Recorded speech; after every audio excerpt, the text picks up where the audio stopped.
yung Bini, pag-usapan natin, grabe silang kalakas. Oo, kahit mahal ang ticket.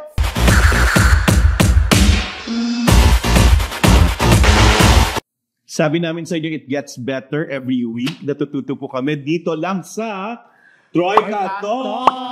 Ako po si Noel Ferrer. Jerry Olea. Gorgie Rula po. Nagsasabi sa inyong, Tatok mga Pepsters! Well, my God, October na. Merry Christmas na talaga. At isang okasyon, nag-read tayong lahat, hindi dahil sa Pasko, pero naglaro tayo sa Family Feud. Nag-taping tayo sa saya, no? Ang saya. Napapanood yan this October. At maganda ng balita, si Dong Dantes, Ding Dong Dantes, ang host ng Family Feud, ang national winner para sa game show, para sa Asian Academy. Congratulations. Deserving naman. Oo naman. Consistent na top rating. Ang maganda pa sa kanya, kahit yung mga sagot mo hindi pasok, nagagawa niya ng paraan maging positive. Di ba? Parang ako ang galing. Ang galing niya talaga. Nababalansin niya. Tapos parang hindi siya nang mamahiya. Totoo. Yung hindi siya mamahiya ng guest. Yung diba? hindi ka feeling ma-offend. Oo, hindi ka ma-offend sa kanya. Kaya naman mananatili mataas ang rating. Correct. Ang gusto kong masagot ninyo na tanong sa amin nun, ang nickname. Ay, wag! Hindi pwede. Baka hindi. Kasi, pero ano talaga. Isipin mo, mahirap umisip ng sagot. Diba? Isipin mo, baka makahanap ka pa, may pinirmahan ka. Baka hindi mo binasa. Kasi naman, kunyari, Sol Gorgonio. Anong nickname ang pwede sa Sol Gorgonio? Sol Gorgonio? Sol! Hindi. Actually, tulad ko taga-pangalan, Sol Gorgonio. Ang nickname sa akin ng elementary, Sol. Tawag talaga sa akin, Sol. Nag-iiba ang nung nag-high school ako, sabi niya, parang hindi naman bagay siya ang Sol, sabi ng mga classmate ko. Doon tayo kuha sa Gorgonio. Sila ang nakaisip ng Gorgie. So, mas type ko yung Gorgie. Ang ayaw mo ng Gorgon. Oo. Parang hindi bagay. Ang sweet ko kayo. So, para sa maging Gorgon. Oo. And speaking of sweetness, iba naman. Speaking of sweetness, ang daming nag-react doon sa pasabog na pahayag ni Nay Lolit. Oo naman kasi. Tapos dinamay pa kasi. Ocean Deep? Hindi ko hindi na. Last pair, Ruru Madrid. I love Ruru Madrid. Last episode nga po ay tinatry namin ma-contact si Paolo doon sa New Zealand. Na ulan daw ng ulan doon. Sabi niya. Ano meron doon sa New Zealand? Nagsushoot siya ng pelikulang Lost and Found. Yun yung title. Louis Ignacio. With Kelly Day. Kelly Day. Sabi niya, okay lang. Sabi niya, happy naman ako sa si nanay talaga, malakas talaga ang tiwala sa akin at mahal niya ako. Sabi lang niya, yun yung text niya. Pero busy naman ako gumawa ng movie. So okay lang na walang serye. Lalo na ngayong number 1 movie na naman ang Journey sa Netflix for 2024. Totoo rin naman. Yun palang number 1. Doon ako masaya. Never naman ako nag-isip ng negative. Sabi naman Paolo. Tapos, narinig na daw niya na nabanggit si Ruro. Naku, mahal ko si Ruro. And for me, isa si Ruro sa pinakamagaling na artista ng GMA.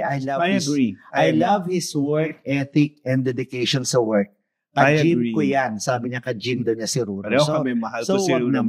Mabait si Ruro. Oo, yan. Yun na naman ang reaction ni Paolo doon sa hindi sweet na dahil kunyari yung mga nag-lalaylo sa show business, meron silang alternative. October ngayon, di ba, yung pag-file ng candidacy. Wala Paolo consider running for public office? Consider niya ever? Nung last election, ay party list, di ba? Nag-endorse siya ng isang party list. At yung sa party list na yun, sinasabihan na siya na igugrupa rin namin yung siguro namin kasi taga Bicol ka naman.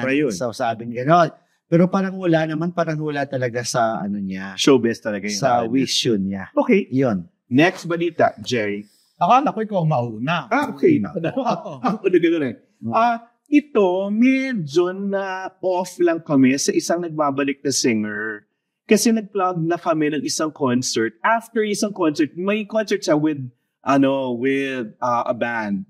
And blind item at sige, sabihin na natin, with South Border. Okay. Tapos nun, meron na kaming kasunduan na after nun, na hindi naman covered ng contract na dun sa promoter niya, meron na siyang concert after, 2-3 weeks after. Hindi naman pwedeng pagbawalan ng producer. Alam mo yan na, before the before the concert, pwede kang pagbawalan ng gig kasi makakasagabal. Pero ito yung after, parang pinigilan pa rin ng producer na yun at bawal daw maglabas ng tickets at bawal maglabas ng advertisement. So sabi namin, huwag lang ituloy. Sayang kasi gusto namin siyang supportan yung kanta pa naman, I was afraid this time would come. I wasn't prepared to face this kind of hurting from within.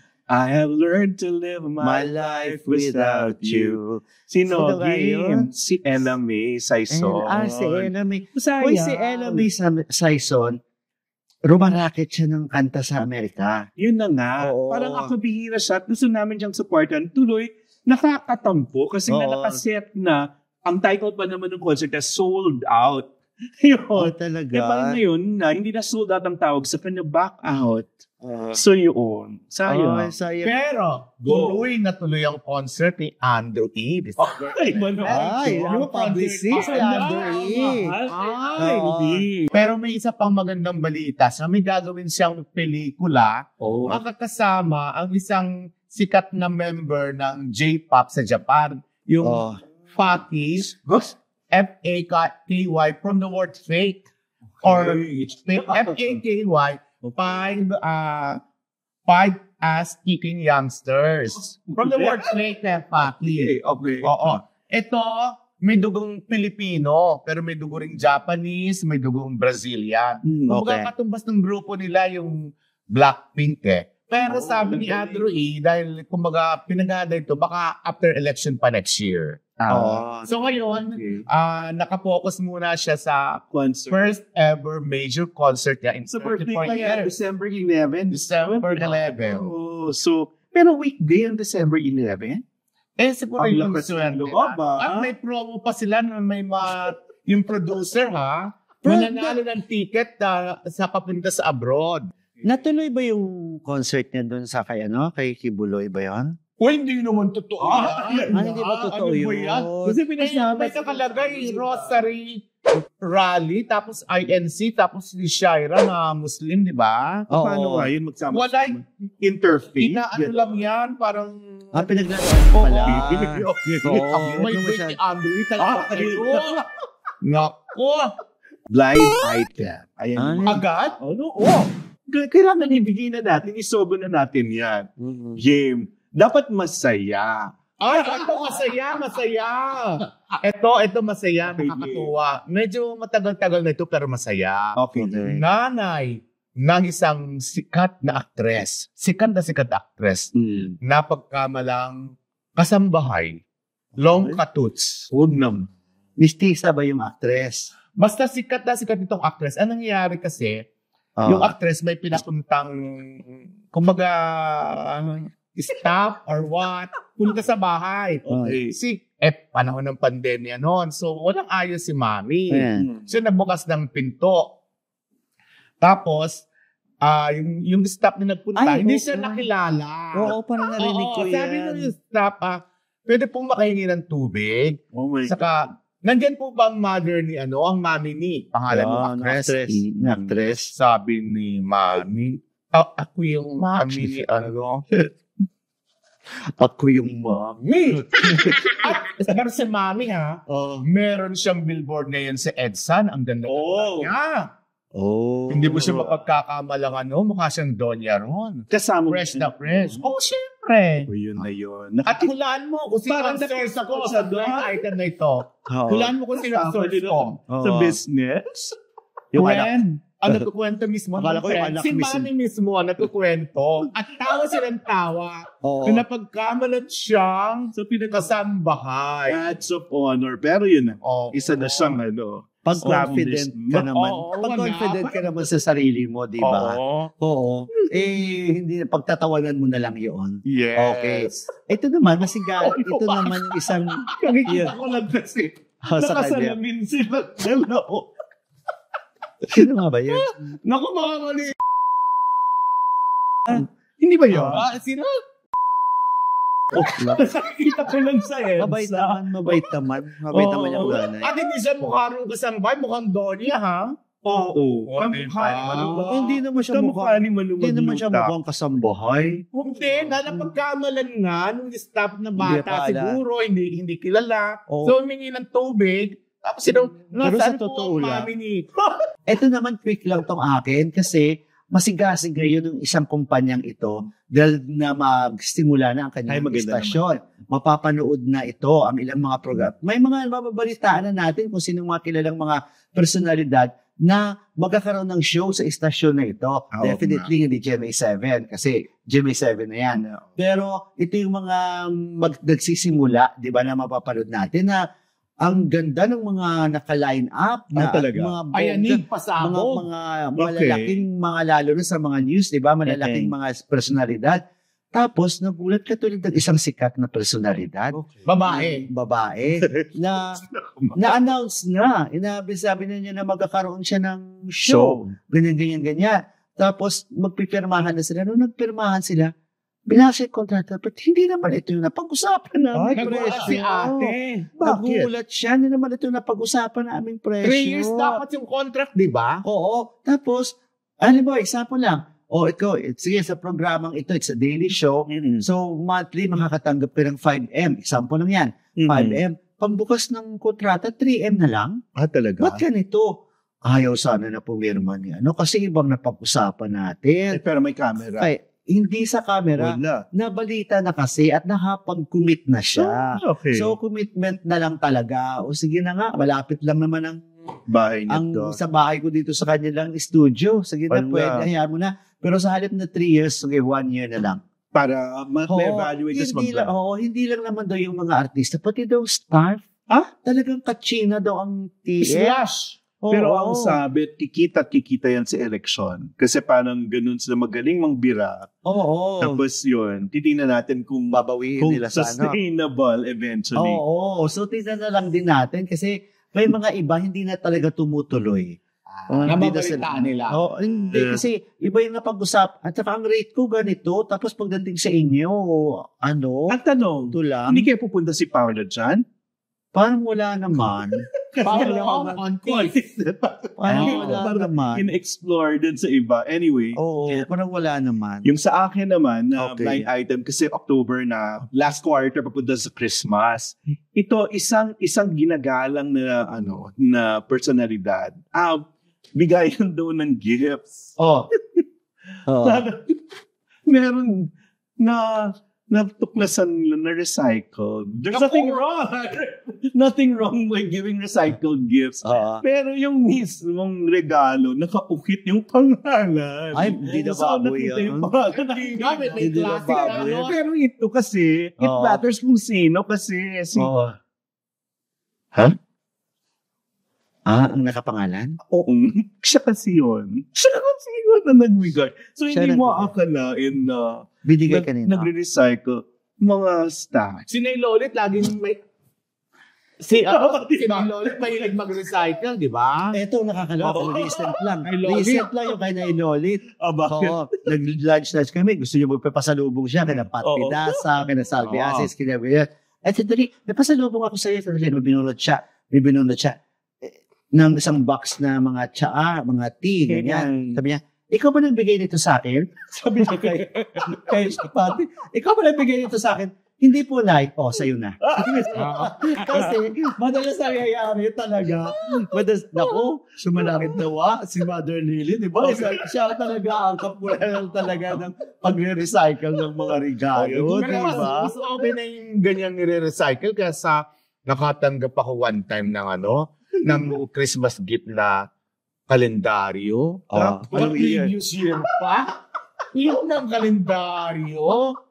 Anong ginawa mo? Sana sinabi mo sana dun Or sa saka top mga view. kalendaryo, saka yung parang appointment. Nakarang calendar. Oo. Hindi mo na magagamit, Yun di na ba? Ako talaga hindi rin ako na-offend. Ako rin hindi. Pag Kaya makatanggap lang. ako ng halatang recycled na Pero regalo, hindi ito talaga kasi ako. nakaukit yung pangalan. Pangalan. Ito yung parang akin sabi naman. nila eh. Ang ganda, colorful, United Colors of Benetton. Iba-ibang kulay na. maleta. Okay, yes. Maliit na maleta. Okay. Ibinigay, nirigalo sa akin. Touch ako talaga. Kasi ang laki ng binitbit niya. Maliit na maleta, pero laki ng pagkatabalot, di ba? Binigay sa akin. Maleta nga siya. Okay. Pagbukas ko, halata talagang nagamit. Sabi ko sana, nagbigay naman lang siya ng message doon na, uy, ipaayos mo lang yung lock, ha? Kasi may diferensya doon, sira na yung ano. Oh my God. Pero okay lang din. Basta ayos mga ba? regalo naman so far, Aha. thankful ako. Oo, lalo na kabi-birthday mo lang, nakamagkano ka? Ay, naku. Kota kinabalu. Kotang-kota. So, pang-rewind, blockbuster, top grosser ka, gago, diba? Parang Manila Times. Ay, bongga na. Hindi Manila Standard, ha? Hindi. Manila Times. So, Ibig sabihin nun. pag sa mga bigalyan, pag okay. Manila Standard, yung standard na rin. Okay. Oo. Pag Manila Times, Times something. Times. Ang galing. Ang galing. Oo. Ang masaklap, Oo. yung pre-press. Bakit? Free man. Free month.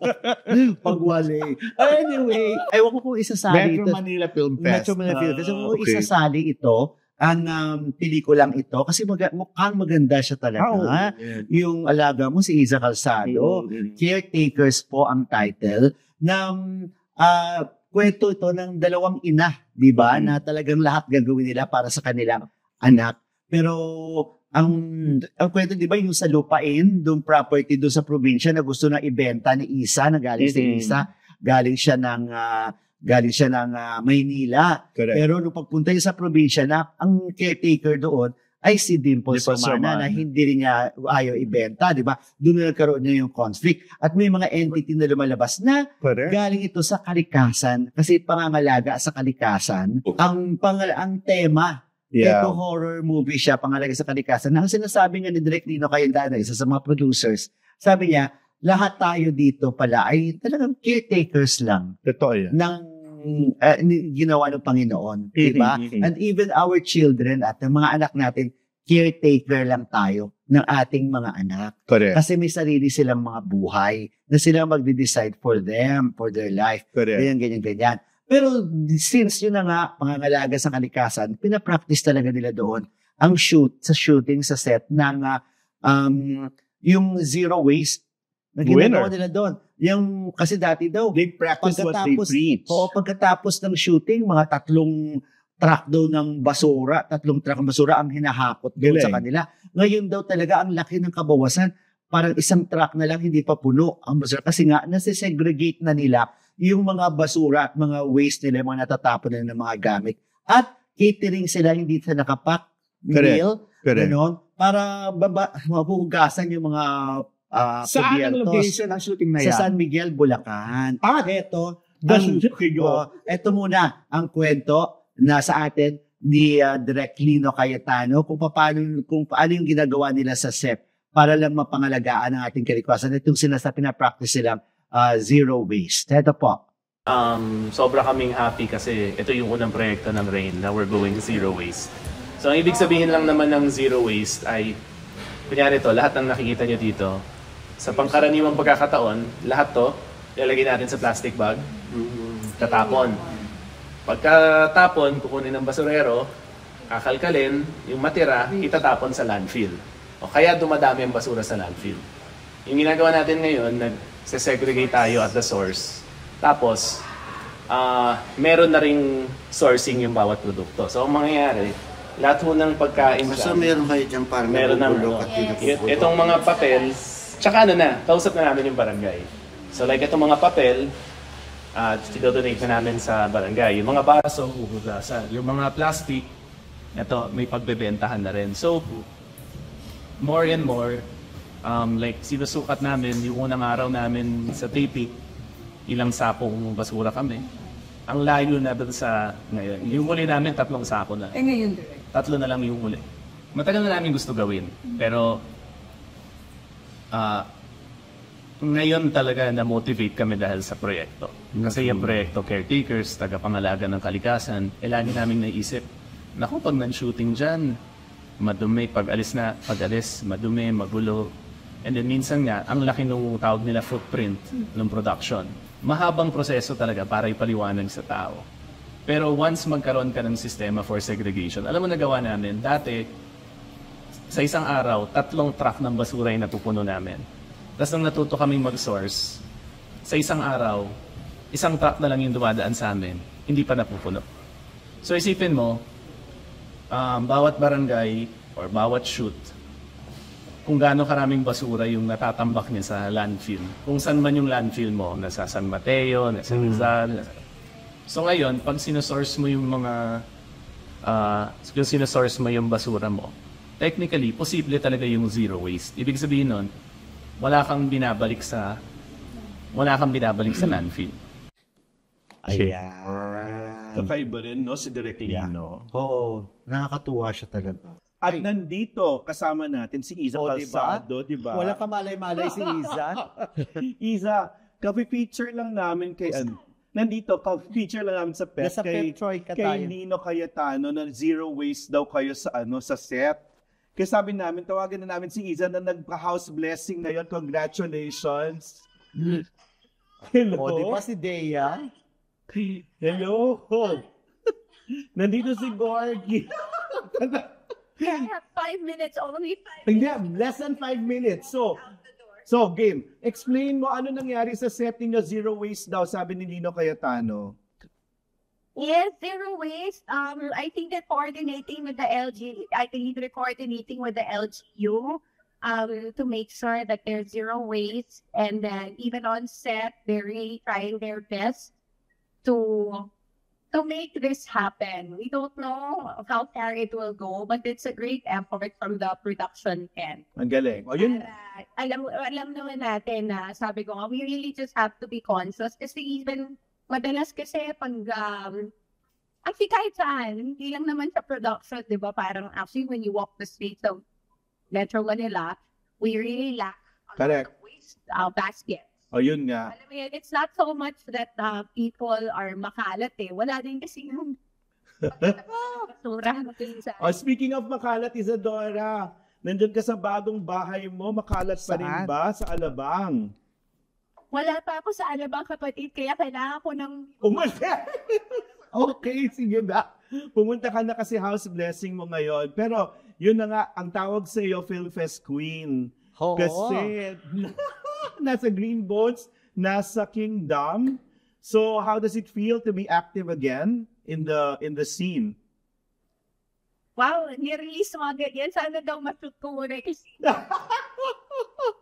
Kailangan manifesting, kailangan naman. muna yung health ko, kapatid. Okay. Hoy, pero okay ka na, di ba? Hopefully, okay naman talaga na. Nakita ko ulit court, Ay. fortunately. But I'm better now. I'm much better. So, yeah, nagkanungunya ako. So, Yun nga eh. well, that's life. Diba? And then, aside from that, you have a play. Mag-plug ka na ng play mo, game. Ay, Yes, natin na. Tiny Beautiful Things. ay, beautiful It's things. opening on November 16 and it runs until December 8 under Standbox, directed by Jenny Zamora. At napaka-rich po ng aming cast. Ketchup Eusebio, Roddy Vera, Gabby Padilla, Brian C. and Regina De Vera. O, ayan na. Game, go to your new place. Kasama mo kami sa blessing. Salamat, kapatid. Ayun na, no word. Bye-bye. Love you. Bye-bye. Bye daw from Dea. Bye, Dea. Bye-bye. Ito babae. Thank you. Love you. Bye. Bye-bye. Okay. So, hindi naman ito pang film fest itong Caretakers. Sabi ni Direk Lino, wala silang balak. Marami sa mga producers na naniniwala silang isabit din nila. So, baka magkatol si Isa. Kaya kakaiba to na may eco-horror, drama horror, comedy horror. Correct. Lahat na lang ng Oo. variation. K-horror. Genre. K-horror. Oo. Pwede talagang mag-horror film fest. Di ba? Ay, palaka-lakas naman ng pero- horror. Ang daming horror na pinapalabas Oo na nga, foreign kasi films. may pasok Totoo na ha, 5 na. Di ba? Sa Totoo 5 yun. scripts Totoo na tanggap, pasok na yung Haunted Hospital. Di ba? Tapos, ang pagkakaintindi natin, dalawa lang sa isang genre, di ba? So, in-expect natin, isang horror lang ang So, yung mga makakapasok. gano'n, no? Eco-horror, kanya-kanya ng drama Oo, horror, comedy horror. Isang horror lang uli ang Historical matatanggap. horror. Yun na nga, pinag-uusapan na nga yung, di ba? Yung kay... Judy Ann Santos. Yung Jody kay Santa Jody Santa Maria na Untold, di Oh, yun, ba? that's So, si Regal yan, baka dahil 50 years na, sana naman merong Regal entry. Pero, alin kaya ang mas maganda? Yung Untold ni Jody o yung Espantahon ni Judy Ann? Ayun na. With Lorna Tolentino. With Lorna Tolentino. Directed di ba? by. Oo. Chito Ronyo na talaga pag horror. Si Direk Chito, kikilabutan ka talaga. Ang Untold naman, Derek Cabrito. ng Malyari.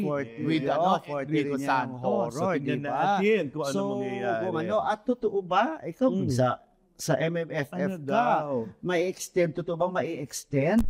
Or extended na kaya? Hindi ko alam kung Kasi dapat kung nag-request yung mga productions kasi Okay. sinasabi na sa dami daw ng bagyo, ng cancellation ng mga shoots, yun baka kailangan i-extend. Pero hindi ko alam kung ano yung finally na nandun. Excited ako dun sa and the breadwinner is. Meron. Kasi naka 29 shooting days sila. Nag-shoot sila sa Taiwan para kasi vice ganda, hindi pwedeng lumayo. Kasi may it's showtime. So, hindi sila pwedeng mag-Singapore. Kasi malayo yung Singapore kumpara sa Taiwan. Sa Taiwan lang yung pwede para adjust, nakaka-uwi agad. Ako naman, excited ako sa dami at iba't ibang klaseng pelikula na sinasubmit. Kasi meron ako isang kilala na gustong mag-submit ng documentary on the Eraserheads. Diba? Okay. So parang, kakaiba rin. Kasi parang, it's capturing another generation, ibang genre, etc. So, pero ito nga, ito pang film fest na, yung Bini, pag-usapan natin, grabe silang kalakas. Oo, kahit mahal ang ticket. Padagdag ng date. Oo. Ano pa rin? Sold out again. In 2 hours, wala na. Tapos ito nga, may documentary din sa Bini. Okay. Nabuhay yung ABS. May magazine, may mark. Yun, doon ako nagulat. Bibuhayin ng Metro Magazine para lang sa para special issue for Bini. So, it's the Bini time na. Kung dati, Ben and Ben, tapos naging SB19. Sa tingin ko, panahon ngayon ng Bini. Para kahit anong gawin nila. Pero alam mo, mabait daw yung mga babae. Nagtagal din nila bago sila Matagal din. kasunod-sunod ang hit. That's true. Pero it's carrying ABS there again. Parang kumikita ang ABS dyan because of Bini. Magaling. Correct. Natatapos ang yung ulit sa isang episode natin ng Roy Cato. Ako po si Noel Ferrer. Jerry Manea. Roy Gilula po. Nagsasabing, Cato, mga Pester! Next week.